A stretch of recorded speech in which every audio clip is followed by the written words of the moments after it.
Good evening students. আশা করি সকলে খুব ভালো আছো। তো বাংলা ব্যাকরণ থেকে সমাসের যে শ্রেণীবিভাগ সেগুলো সম্পর্কে আমরা বিস্তারিতভাবে জানছিলাম।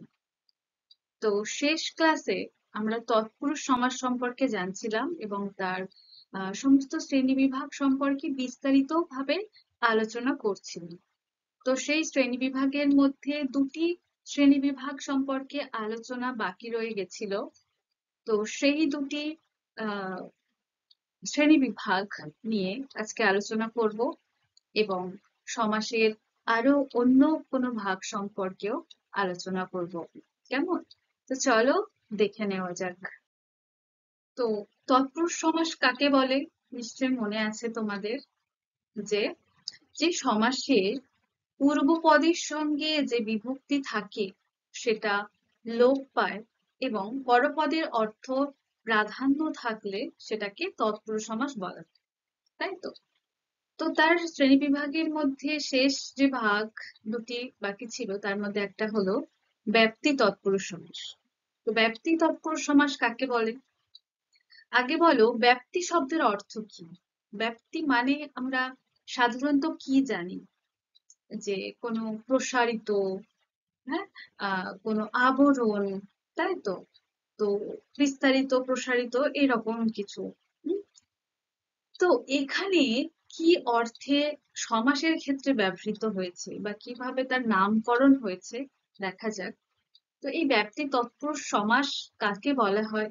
না, যেই তৎপুরুষ সমাসে ব্যাপ্তি অর্থ প্রকাশিত হয় তাকে বলা হয় ব্যাপ্তি তৎপুরুষ সমাস। ব্যাপ্তি অর্থ প্রকাশিত হবে, অর্থাৎ ব্যাপ্তি মানে জানি আমরা ওই প্রসার লাভ, বিস্তার লাভ, হ্যাঁ, বা গোটা আবরণকে বোঝায়, হ্যাঁ, সেই রকম কোনো অর্থ প্রকাশ পেলে সেই সমাসবদ্ধ পদে তখন সেই সমাসকে বলা হবে ব্যাপ্তি তৎপুরুষ সমাস। হ্যাঁ, যেমন উদাহরণ দেখো, আপাদ থেকে মস্তক পর্যন্ত সমাসবদ্ধ পদ কি তৈরি হলো? না, আপাদ মস্তক। হুম? যে পা থেকে মাথা পর্যন্ত, যে গোটাটা বোঝাচ্ছে, হ্যাঁ, গোটা শরীরকে বোঝাচ্ছে। হ্যাঁ, তো দেখো একটা ব্যাপ্তি অর্থ প্রকাশ পাচ্ছে এখানে, যে মাথা থেকে পা পর্যন্ত বা পা থেকে মাথা পর্যন্ত কিছু ঢাকা বা গোটার মানে বিস্তার লাভ, প্রসারিত, হ্যাঁ, গোটাটাকে বোঝাচ্ছে, অর্থাৎ অনেক জায়গা জুড়ে এইরকম। তো কি হচ্ছে? এটা সাধারণভাবে ব্যাপ্তি অর্থ প্রকাশ পাচ্ছে, তাই এটা হয়ে যাবে ব্যাপ্তি তৎপুরুষ। তারপর দেখো, যেমন সমুদ্র থেকে হিমাচল পর্যন্ত কি হবে? সমুদ্র হিমাচল। হ্যাঁ, তো দেখো এই যে সমুদ্র, হ্যাঁ, থেকে হিমাচল, এই যে জায়গাটা সমুদ্র থেকে হিমাচল পর্যন্ত যেতে যে জায়গাটা, সেই গোটা জায়গার যে বিস্তার লাভ করছে, যে প্রসারিত হচ্ছে, হ্যাঁ, প্রসার লাভ হচ্ছে, সেটাকে বোঝানো হচ্ছে, দূরত্বকে বোঝানো হচ্ছে। তো কি একটা বিস্তর ফারাক বোঝাচ্ছে, হ্যাঁ, অনেকটা। তো সেক্ষেত্রে কি হচ্ছে? একটা ব্যাপ্তি প্রকাশ পাচ্ছে, তাই না? তাই এটা কোন সমাস হবে? না, ব্যাপ্তি তৎপুরুষ সমাস। হুম? এবং একটা জিনিস খেয়াল করো যে এই মানে ব্যাপ্তি তৎপুরুষ সমাসের ক্ষেত্রে বেশিরভাগ ব্যাসবাক্যে থেকে, পর্যন্ত এগুলো ব্যবহার হয়ে থাকে। এ দুটো মনে রেখো। দেখো, আপাদ থেকে মস্তক পর্যন্ত, এখানে আহ থেকে আছে, পর্যন্ত আছে, আপাদ মস্তক হলো। সমুদ্র থেকে হিমাচল পর্যন্ত, দেখো থেকে আছে, পর্যন্ত আছে। কিন্তু ব্যাসবাক্যে যে থেকে, পর্যন্ত এই শব্দগুলি থাকছে, কিন্তু সমাসবদ্ধ পদের ক্ষেত্রে সেগুলো লুপ্ত হবে, হয়ে পূর্বপদ আর পরপদ যুক্ত হয়ে যাবে, গিয়ে তৎপুরুষ সমাস তৈরি হয়ে যাবে। তেমনি দেখো, আদি থেকে অন্ত পর্যন্ত, অর্থাৎ আদি অর্থাৎ শুরু থেকে শেষ, তো দুটো মিলিয়ে কি হবে? আদ্যন্ত। আদি যুক্ত অন্ত, সন্ধি করলে কি পাবো? আদ্যন্ত। তেমনি এখানে দেখো এই থেকে, পর্যন্ত, এগুলো লুপ্ত হয়ে গিয়ে এই আদি আর এই অন্ত, কেবল এই দুটি শব্দ বা দুটি পদ মিলে গিয়ে একটা সমাসবদ্ধ পদ তৈরি হচ্ছে আদ্যন্ত। তেমনি কণ্ঠ পর্যন্ত আকণ্ঠ, জীবন পর্যন্ত আজীবন, ক্ষণকাল ব্যাপী স্থায়ী ক্ষণস্থায়ী, চিরকাল ব্যাপী সুখ চিরসুখ। হ্যাঁ, এবং কখনো কখনো এই ব্যাপী শব্দটাও ব্যবহার হয়ে থাকে। ঠিক আছে, দেখো এখানে দেখো ক্ষণকাল ব্যাপী সুখ, যে দেখো ক্ষণস্থায়ী অর্থাৎ কিছুক্ষণের জন্য স্থায়ী হবে। তো ব্যাপী মানে সেই অবধি, চিরকাল ব্যাপী সুখ, যে চিরকাল ধরে সুখ, মানে গোটা জীবনটা জুড়ে শুধু সুখ। তো ব্যাপী আছে অর্থাৎ ব্যাপ্তি বোঝাচ্ছে। ফলে এই সমাস হবে বা এই তৎপুরুষ সমাস হবে ব্যাপ্তি তৎপুরুষ সমাস। ঠিক আছে, তেমনি আশৈশব, আগাগোড়া, আমরণ, আজন্ম, যে জন্ম পর্যন্ত, মৃত্যু পর্যন্ত বা মরণ পর্যন্ত, আমরণ। এইরকম আরো বেশ কিছু উদাহরণ তোমাদের সামনে তোলা হয়েছে। দেখো, চিরস্মরণীয়, চিরশত্রু, চির বসন্ত, জীবনানন্দ, চিরকৃতজ্ঞ, চিরচঞ্চল, দীর্ঘস্থায়ী, নিত্যানন্দ, চিরস্থায়ী, দীর্ঘজীবন, ইত্যাদি ইত্যাদি আরো উদাহরণ হয়ে থাকে। তো এই গেল ব্যক্তি তৎপুরুষ। ব্যক্তি তৎপুরুষের ক্ষেত্রে তাহলে মনে রাখার মতো বিষয়গুলি কি কি? না, প্রথমে সেই তৎপুরুষ সমাসটি ব্যক্তি অর্থে প্রকাশিত হবে, যে অনেকটা জায়গা জুড়ে কিংবা ওই যে অনেকটা প্রসার লাভ করলে, অনেকটা বিস্তার লাভ করলে, আবরণ বোঝালে, এইরকম ব্যক্তি অর্থ প্রকাশ পেলে সেই সমাস হবে ব্যক্তি তৎপুরুষ সমাস।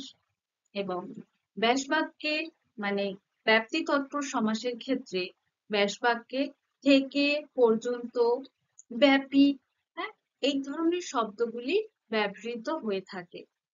তৃতীয়ত, এই যে ব্যাসবাক্যে ব্যবহৃত যে থেকে, পর্যন্ত বা ব্যাপী, এগুলো যখন সমাসবদ্ধ পদ তৈরি হয় সেক্ষেত্রে এই শব্দগুলো আর থাকে না, তখন পূর্বপদ পরপদ মিলে একটা সমাসবদ্ধ পদ তৈরি হয়, একটা সমাস তৈরি হয়। ঠিক আছে, তো এই গেল ব্যক্তি তৎপুরুষ সমাস। এরপর আসছে উপসর্গ তৎপুরুষ সমাস। তো উপসর্গ তৎপুরুষ সমাস সম্পর্কে জানার আগে আমাদেরকে জানতে হবে এই উপসর্গ কি, যেটা কিভাবে এই সমাসে ব্যবহৃত হয়েছে, ভাবে সেটার ফলে একটা মানে সমাসবদ্ধ পদ কিভাবে তৈরি হচ্ছে। যে উপসর্গ কি, কোথায় বসে শব্দের, সেই উপসর্গকে আদ্য প্রত্যয় বলা হয়ে থাকে। অর্থাৎ এটা হলো একটা অব্যয়সূচক শব্দাংশ, শব্দাংশ কিন্তু শব্দ নয়, এটা শব্দের অংশ, অব্যয়সূচক শব্দাংশ, যেটা কিনা শব্দের শুরুতে বা শব্দমূলের শুরুতে বসে, এবং শব্দের শুরুতে বসে সেই শব্দের অর্থ বদলে দেয়, বা কখনো কখনো শব্দের সংকোচন হয়, আবার কখনো বিপরীতার্থক শব্দ তৈরি করে দেয়। হ্যাঁ, তো এই উপসর্গ তৎপুরুষ সমাস, সেই উপসর্গ তৎপুরুষ সমাসে ব্যবহৃত হয়েছে।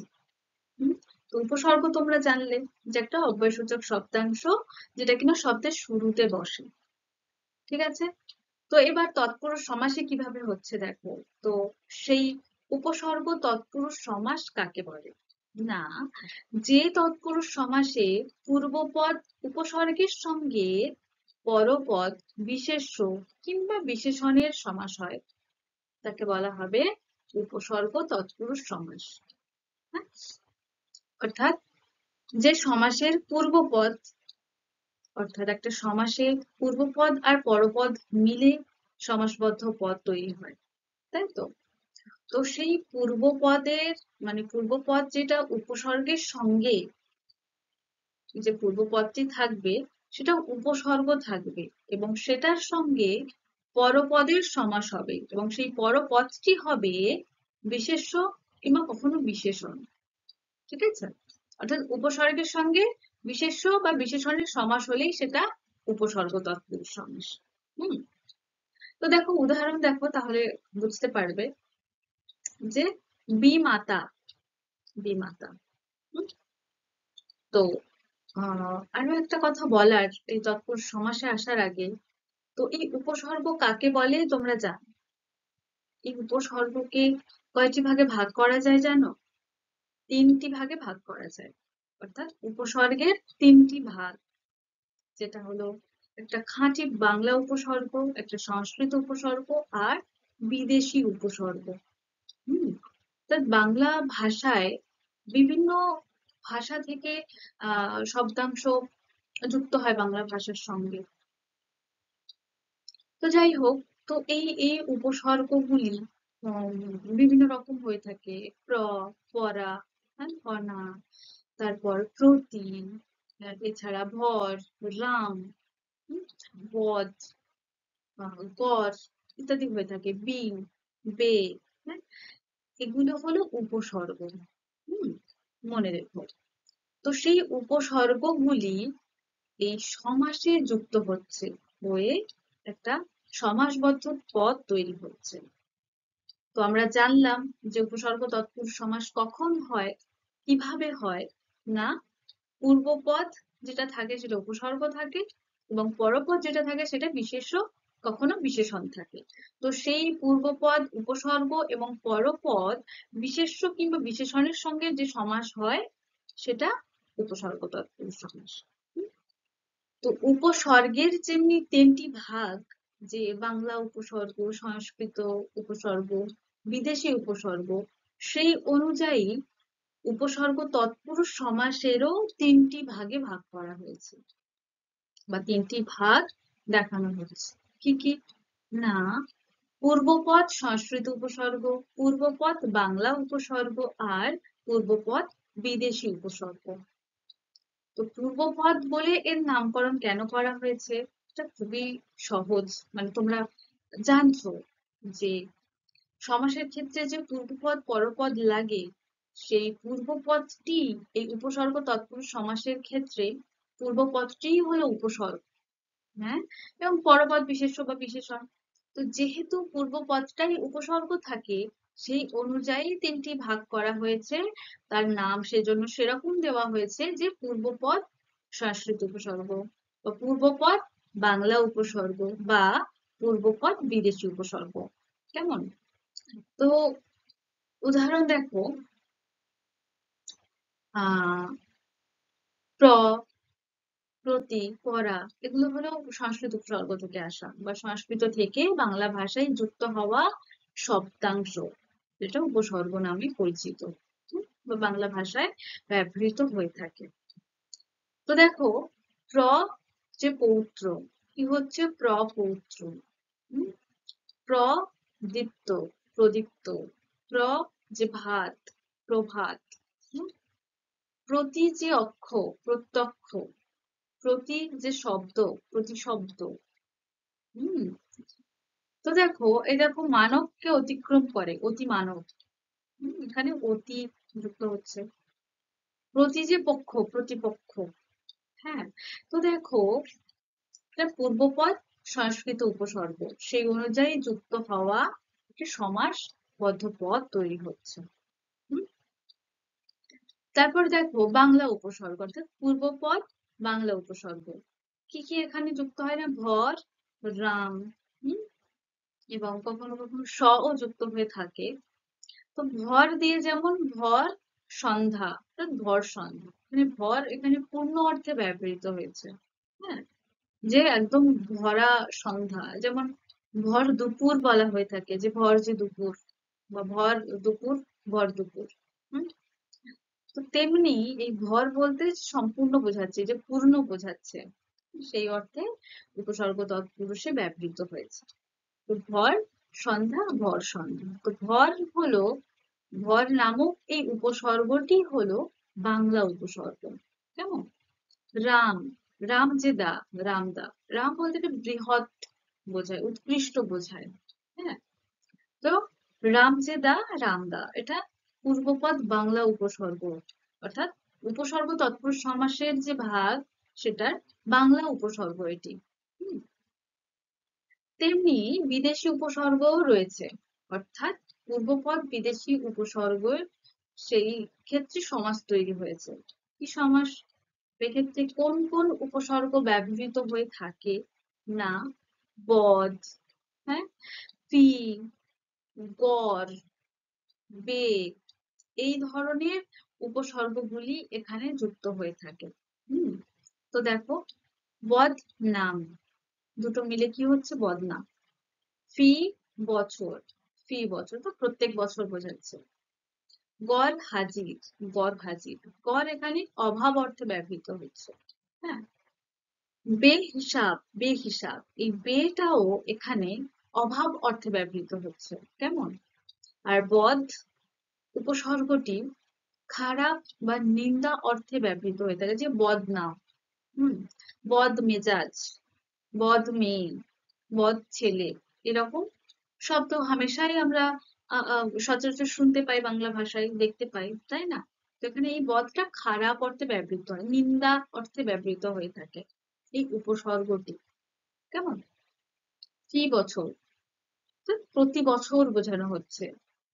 ওই ফি উপসর্গটা হচ্ছে বিদেশি উপসর্গ। কেমন? এবং এই এই যে ফি বছর, ফি সপ্তাহ, ফি মাস, হ্যাঁ, এটা যে প্রতি বছর বা প্রত্যেক সপ্তাহ এরকম বোঝায়। গড় হাজির, গড় হাজির অর্থাৎ অভাব বোঝাচ্ছে, যে হাজির নেই, এরকম। বেহিসাব অর্থাৎ হিসাব নেই। এগুলো কি দেখো, বিপরীত অর্থে কিন্তু বোঝাচ্ছে। হাজির, গড় হাজির, হাজির মানে কি? হাজির আছে, কিন্তু সেটাকে যখন আমরা বিপরীত করব তখন দেখবে গড় হাজির হবে। হুম, এখানে যে শুরুতে বলেছিলাম যে উপসর্গ যখন শব্দের বা শব্দ মূলের শুরুতে যুক্ত হয়ে কখনো শব্দের অর্থ পরিবর্তন করে, আবার বিপরীতার্থক শব্দ মানে বিপরীত অর্থ তৈরি করে থাকে, তাই না? সেটার প্রমাণ এখানে, যে কিভাবে একটা শব্দের বিপরীত অর্থ তৈরি করে দেয় এই উপসর্গ তৎপুরুষ, বা উপসর্গই শুধু বলা চলে, এখন সমাসে আসছি না, যে এই উপসর্গগুলি যুক্ত হয়ে সেই শব্দটাকে বিপরীত করে দেয়, বিপরীত অর্থ পূর্ণ করে দেয়। হ্যাঁ, তো যেমন দেখো, গড় হাজির, গড় হাজির, যে হাজির নেই তাই গড় হাজির। বেহিসাব অর্থাৎ হিসাব নেই, হিসাব, বেহিসাব। তো যাই হোক, তো বিদেশি উপসর্গ হিসাবে বদ, ফি, গড়, বে ইত্যাদি যুক্ত হয়ে থাকে বা ব্যবহৃত হয়ে থাকে। কেমন?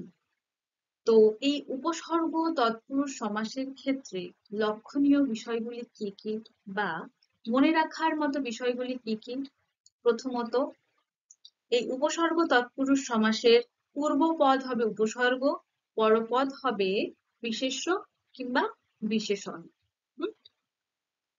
দ্বিতীয়ত হলো, এই উপসর্গ তৎপুরুষের আবার মানে উপসর্গের যে তিনটি ভাগ আছে সেই অনুযায়ী কিন্তু উপসর্গ তৎপুরুষ সমাসের ওরকম তিন ধরনের ভাগ হিসাবে ব্যবহৃত করা হয় বা ভাগ করা যায় বাংলায়, সংস্কৃত বা বিদেশি অর্থে বা বিদেশি শব্দে। হুম? এছাড়া এই উপসর্গ তৎপুরুষে যে পূর্বপদ থাকে সেটা যে কোনো ধরনের উপসর্গ হতে পারে।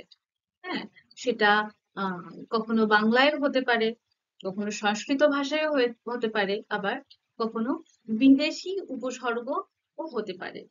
হ্যাঁ, যে কোনো ধরনের উপসর্গ থাকতে পারে এই উপসর্গ তৎপুরুষে। ঠিক আছে? উপসর্গের যেমন তিন ধরনের ভাগ, সেই অনুযায়ী উপসর্গ তৎপুরুষ সমাসেও তিন ধরনেরই উপসর্গ ব্যবহৃত হয়ে থাকে, যে কোনো উপসর্গ। ঠিক আছে? তো এই গেল উপসর্গ তৎপুরুষ সমাস। আচ্ছা, তো এই তৎপুরুষ সমাস সম্পর্কে যে আমরা এত বিস্তারিত ভাবে আলোচনা করলাম, তো সেই তৎপুরুষ সমাসের মূল যে বা সাধারণ যে নিয়মগুলি আছে সেগুলো কয়েকটি কথায় মনে রাখা দরকার। যে এর প্রধানত যেগুলো আমাদেরকে মনে রাখতে হবে, কি না, পূর্বপদের বিভক্তি লোপ পাবে, তৎপুরুষ সমাসের ক্ষেত্রে। এবং তৎপুরুষ সমাসের পরপদের অর্থ প্রধানভাবে বোঝাবে, অর্থাৎ পরপদের অর্থের প্রাধান্য থাকবে বেশি করে। এছাড়া পূর্বপদে দ্বিতীয়া থেকে সপ্তমী পর্যন্ত, অর্থাৎ দ্বিতীয়া, তৃতীয়া, চতুর্থী, পঞ্চমী, ষষ্ঠী, সপ্তমী পর্যন্ত যে কোনো বিভক্তি থাকতে পারে। অর্থাৎ আমরা যে এই কারকরূপী যে পদ ছিল এবং সেগুলোর যে বিভক্তি যুক্ত ছিল সেগুলো আমরা আলোচনা করেছি। তাই সংক্ষেপে এটা বলছি যে দ্বিতীয়া থেকে সপ্তমী পর্যন্ত যে কোনো বিভক্তি যুক্ত থাকতে পারে এবং সেটা সমাসবদ্ধ পদের ক্ষেত্রে সেই বিভক্তি লোপ পাবে। এছাড়া পূর্বপদের বিভক্তি অনুসারে এদেরকে নামকরণ করা হয়। অর্থাৎ তৎপুরুষ সমাসের যে শ্রেণী বিভাগগুলি রয়েছে যেগুলো আমরা আলোচনা করেছি সেগুলো তোমরা দেখেছো যে সেই বিভক্তি অনুসারে বা কারক রূপী যে বিভক্তি থাকে যুক্ত, সেই বিভক্তি অনুসারে সেই তৎপুরুষ সমাসের শ্রেণী বিভাগগুলির নামকরণ করা হয়। এছাড়া কতগুলি সম্বন্ধ তৎপুরুষ সমাসে পরের পদ পূর্বে বসে, পূর্বের পদ পরে বসে, এরকমটাও আমরা দেখে থাকি। তো এই কয়েকটা নিয়ম তোমরা মনে রেখো, যেগুলো কাজে দেবে। কেমন?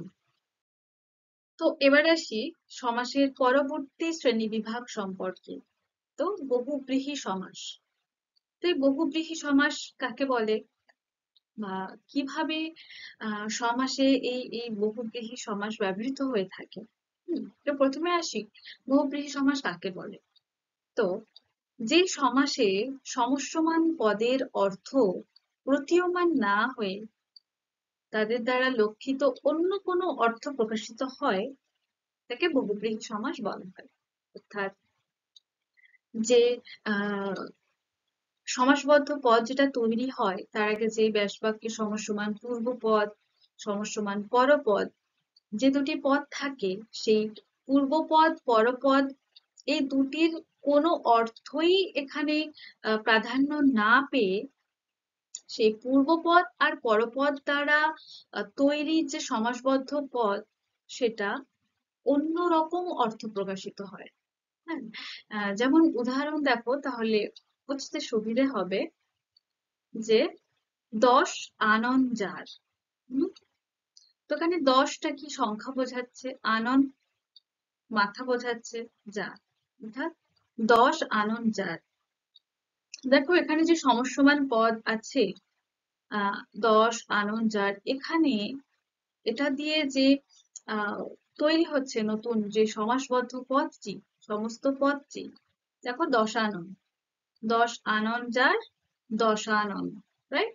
যে তালবস্যার সঙ্গে আ যুক্ত হয়ে গিয়ে সা, অর্থাৎ 10 আনন।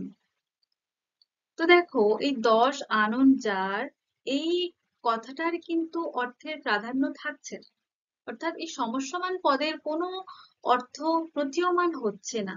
তার দ্বারা তৈরি যে সমাসবদ্ধ পদ সেটার অন্য অর্থ বোঝাচ্ছে। 10 আনা যে 10টি মাথা, কিন্তু এখানে কিন্তু 10টি মাথা বোঝাচ্ছে না, এর অর্থ কিন্তু বোঝাচ্ছে না, এর অন্য অর্থ প্রকাশিত হচ্ছে। দশানন কাকে বলা হয়? রাবণকে। অর্থাৎ দশানন বলতে আমরা রাবণকে বুঝি। দশাননের অর্থ এখানে রাবণ বোঝাচ্ছে।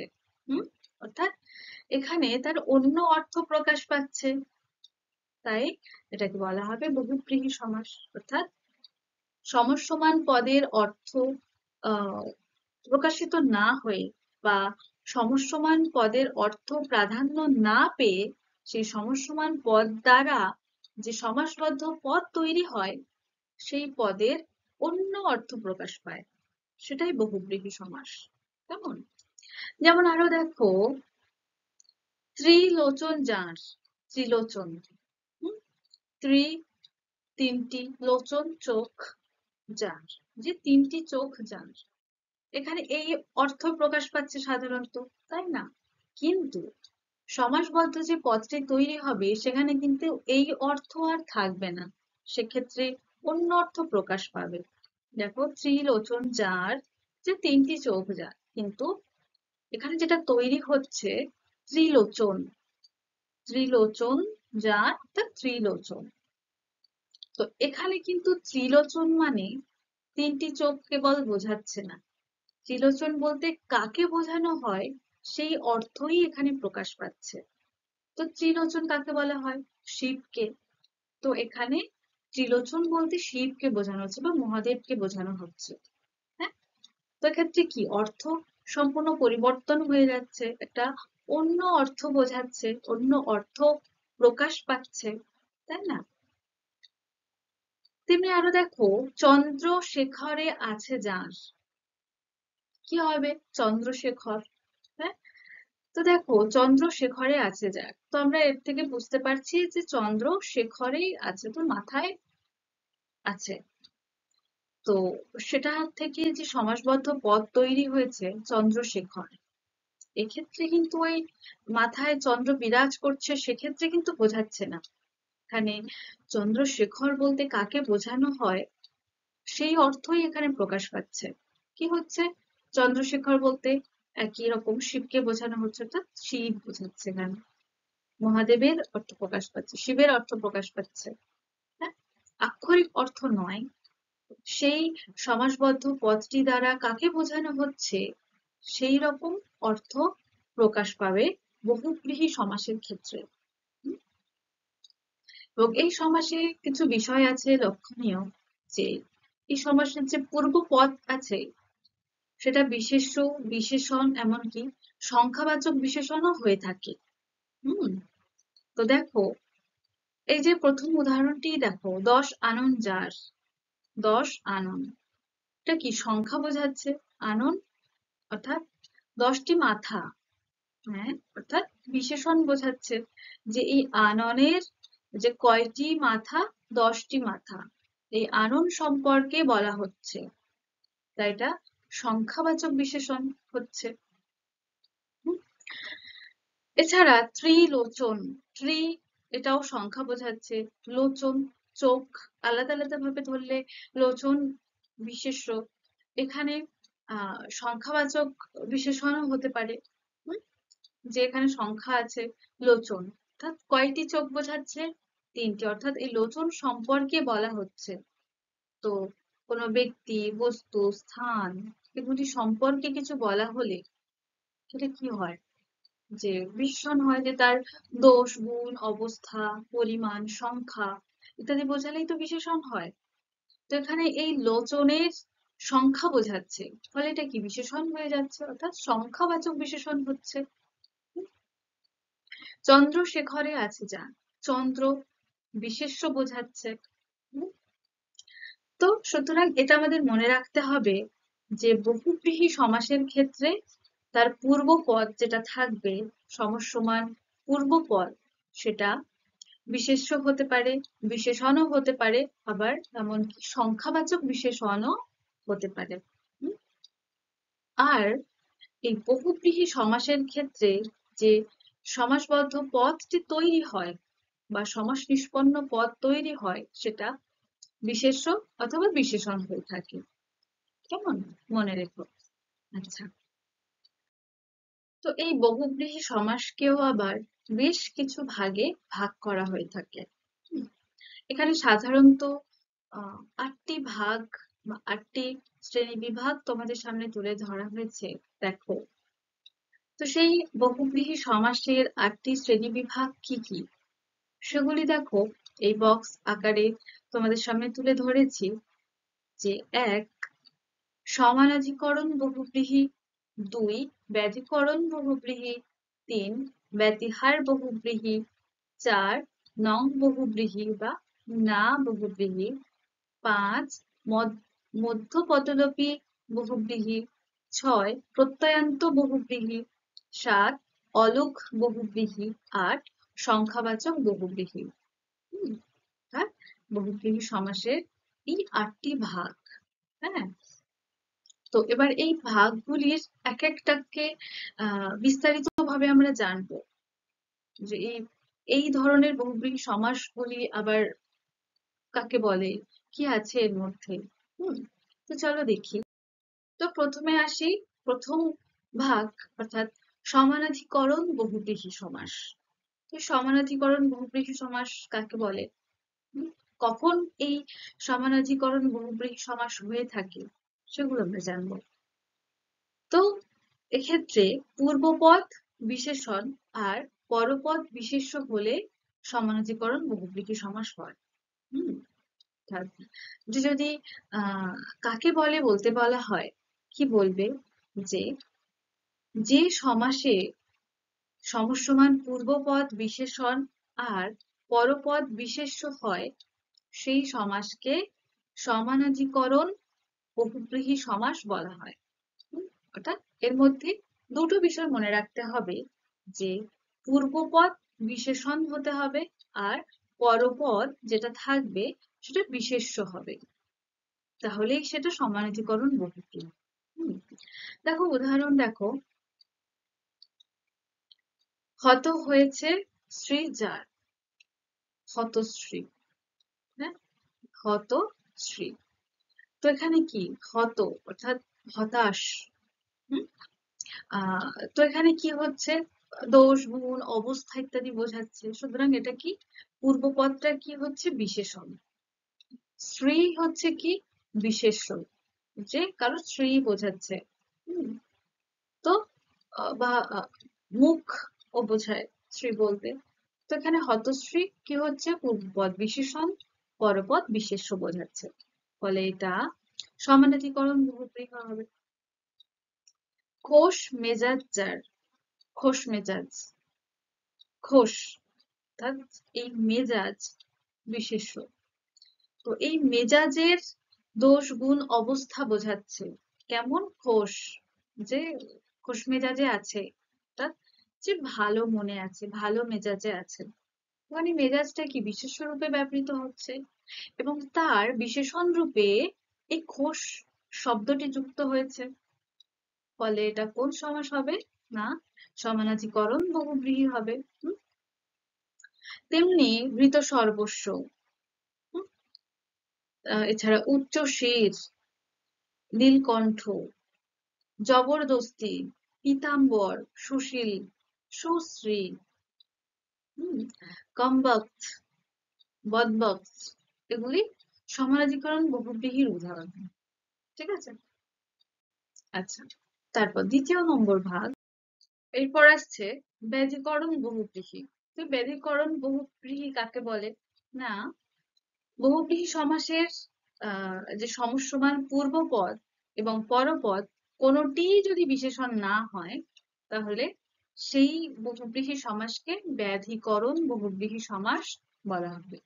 অর্থাৎ এক্ষেত্রে যেটা মনে রাখার সেটা হলো এই সমাসের পূর্বপদ এবং পরপদ কোনোটাই বিশেষণ হবে না।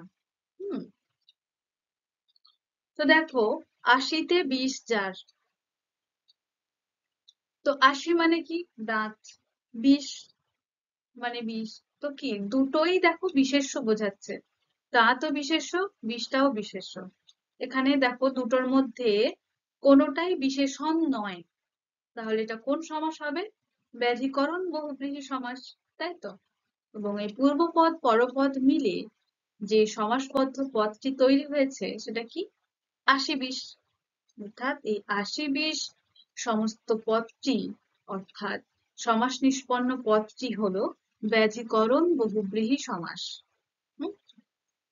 তেমনি কথা সর্বস্ব যার, কথা সর্বস্ব সব, এখানেও বিশেষণ বোঝাচ্ছে না, অর্থাৎ এটা ব্যাধিকরণ বহুব্রীহি সমাস হবে। কেমন, তাহলে ব্যাধিকরণ বহুব্রীহিতে পূর্বপদ পরপদ কোনোটাই বিশেষণ বোঝাবে না, তাহলেই ব্যাধিকরণ বহুব্রীহি সমাস। ঠিক আছে, তারপর তো এবার আসি 3 নম্বর ভাগ, ব্যতিহার বহুব্রীহি সমাস। তো ব্যতিহার বহুব্রীহি সমাস জানার আগে আমরা জানবো এই ব্যতিহার শব্দটির অর্থ, যেটা এই সমাসে ব্যবহৃত হয়েছে কিভাবে, তো এর আক্ষরিক অর্থ কেমন আর সেটা সমাসে কোন অর্থে ব্যবহৃত হচ্ছে সেটা আমাদের দেখা। তো ব্যতিহার শব্দের আক্ষরিক অর্থ আমরা কি জানি, যে কোনো বিনিময় বা বদল, তাই তো।